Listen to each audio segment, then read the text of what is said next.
বক্তৃতা দেওয়ার দিন নয়, আজ দোয়া করার দিন। আমাদের ছেড়ে এই বাংলাদেশ তথা উপমহাদেশের সবাইকে কাঁদিয়ে আমাদের নেত্রী চলে গেছে, সে নেত্রীর জন্য আমরা দোয়া করব। এই তার সুখকে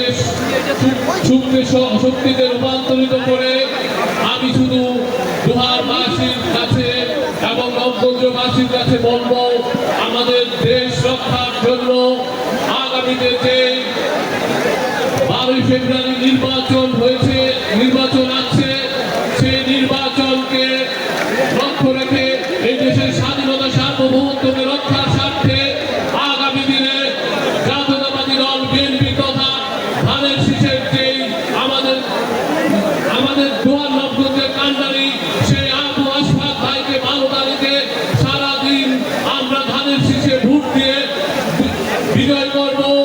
আপনাদের কাছে আমি অনুরোধ করব, আপনারা দুই হাত দিয়ে দেখিয়ে ইনশাআল্লাহ দেখে দেন আমাদের দুয়ারের মাটি বিএনপির ঘাঁটি, আমাদের দুয়ারের মাটি ধানের শীষের ঘাঁটি। ইনশাআল্লাহ দেখা হবে আপনাদের সাথে আগামী 12 ফেব্রুয়ারিতে বিজয় মিছিলে।